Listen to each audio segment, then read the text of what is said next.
Bonjour, bienvenue aujourd'hui pour cette nouvelle vidéo. Je voulais vous parler aujourd'hui du bienfait des endorphines, hein, de l'indépendance que ça génère, parce qu'il faut savoir que tout plaisir justement comblé génère une forme de détachement.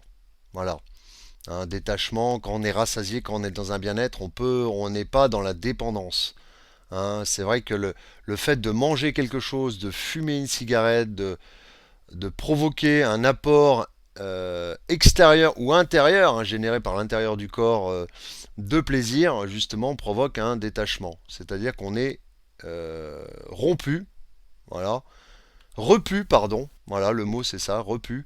Et c'est ce qui vient de se produire après une marche. Là, j'ai fait une marche d'1 heure. Là, alors, j'ai eu un troupeau de vaches justement qui m'a un peu enquiquiné. Bon, il a fallu faire preuve de patience.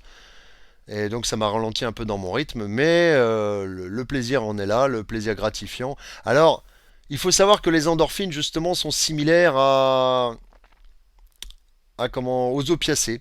Voilà, le bien-être des endorphines est similaire aux opiacés, ce qui fait que dans l'excès, voilà pourquoi certains sportifs justement ont tendance à. Alors il y a une question d'esthétisme aussi, hein, de narcissisme, et une question de shoot à l'endorphine qui provoque justement cette dépendance au sport, ce qui n'est pas mon cas, hein, ce qui n'est pas mon cas du tout. Moi, le physique, je l'entretiens, mais je cherche pas justement à le transformer de manière exponentielle, façon de parler. Par contre, le bien-être, oui. Là, je cache pas que le bien-être, oui. De là à en faire à outrance, non. Voilà. Je fais ça comme quelque chose de quotidien. Donc oui, comme je dis, l'être humain, voilà, est dans une forme de complétude. Il se sent complet, par exemple, après le sport, avec dégagement d'endorphine. Donc du coup, c'est parce que ça limite son stress, voire même ça l'éradique, hein. Il y avait un célèbre bouquin qui avait été écrit qui s'appelait Prozac ou Adidas. Donc ça veut tout vous dire. Un Prozac, un traitement anxiolytique, et Adidas, chausser les chaussures pour aller faire de la course à pied. Et là, le résultat est que oui, c'est vraiment anxiolytique. Ça met dans un bien-être. Il suffit qu'après on y rajoute une bonne douche, hein, et c'est ce que je vais aller faire sûrement après cette vidéo. Et le bien-être va être décuplé. Voilà.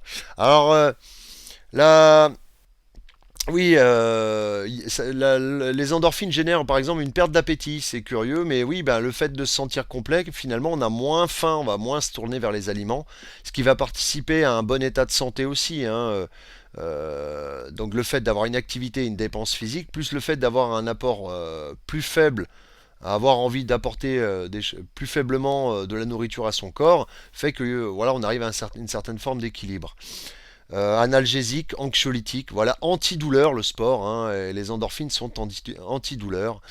C'est vrai que moi j'avais des grosses douleurs aux genoux, j'avais à un moment donné du mal à les déplier, elles étaient engourdies parce que je faisais pas spécialement beaucoup de sport à ce moment-là, à cette période-là, et il s'est trouvé que la douleur a vraiment disparu. Puis le fait est que tout le corps est en fonctionnement. Voilà. Le corps, à partir du moment où il s'enraidit, où il ne fonctionne plus, où on est dans un état statique, il va se raidir. Voilà.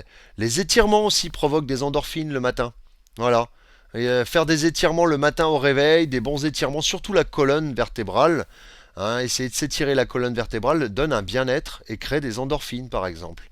Voilà. Le fait de le faire dans le milieu aquatique aussi. Voilà. Moi qui étais un ancien nageur, justement, le fait de nager, tout simplement, augmentait encore les effets des endorphines. J'étais complètement shooté aux endorphines, hein. Je faisais 1 heure de natation comparé à 1 heure de marche. J'ai envie de vous dire, c'est pas comparable, hein. L'heure de natation dégage beaucoup plus d'endorphines. Donc voilà, quitte à le faire en milieu aquatique, c'est encore mieux, quoi. Donc le chocolat, bah oui, le chocolat forcément, hein, ça apporte des endorphines par le plaisir qu'il procure. Là, c'est le plaisir gustatif, hein, c'est le plaisir, voilà, hein, qui génère justement un bien-être et des endorphines, hein, plus l'apport de magnésium, donc c'est plutôt intéressant pour le chocolat. Le ginseng, alors je ne savais pas, je l'ai appris dernièrement que le ginseng augmentait justement les endorphines, la, comment dire, la production d'endorphines. Voilà. Donc c'est plutôt pas mal hein, quand on sait que justement bah, quand on pratique un sport justement et qu'on avale du ginseng au préalable, j'entends au préalable, hein, moi ça m'arrive de prendre du ginseng justement pour me redonner la pêche parce que j'étais un peu, j'avais des passes avec une certaine fatigue, donc je voulais me redonner un coup de peps quoi. Et là, bon, personnellement, j'en prends moins, je vois plus du tout.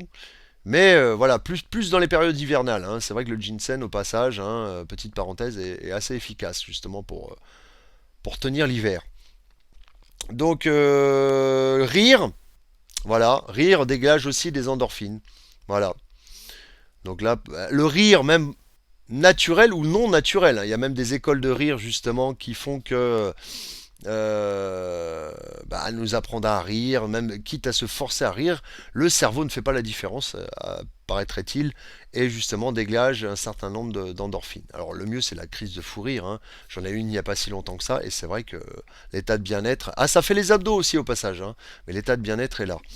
Et pour finir, bah, faire ce que tu aimes aussi déclenche un certain plaisir et déclenche des endorphines justement.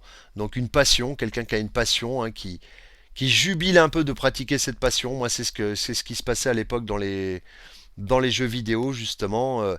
J'étais à fond dedans, façon de parler, à fond dedans, et du coup, bah, le dégagement d'endorphine était là, et ce qui fait que justement le cerveau enregistre ce qui peut apporter un bien-être au corps, et, euh, et du coup, il en redemande.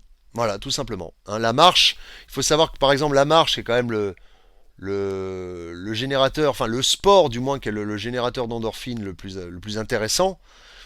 Il faut le pratiquer. Alors c'est vrai que c'est dur de se lancer au départ, on n'a pas envie, on a la flemme et tout ça. Mais il faut savoir que dans une pratique qui dure à peu près 21 jours, le cerveau l'accumule. Hein, vous pratiquez 1 heure tous les jours de marche ou de sport en général, tous les jours, et ça va devenir une habitude. Ça va être ancré en vous et vous allez peut-être même avoir du mal à vous en passer après. Mais il faut le tenir pendant 21 jours. Voilà. Donc 3 semaines. Hein, voilà. Donc je pense que j'ai fait le tour. Ah oui, oui. Ah oui, petite parenthèse. Oui, c'est vrai qu'il y a aussi autre chose qui peut apporter des endorphines. C'est le bien-être d'être avec un ou une partenaire, justement, hein, et bah, de faire de l'exercice ensemble, si vous voyez ce que je veux dire.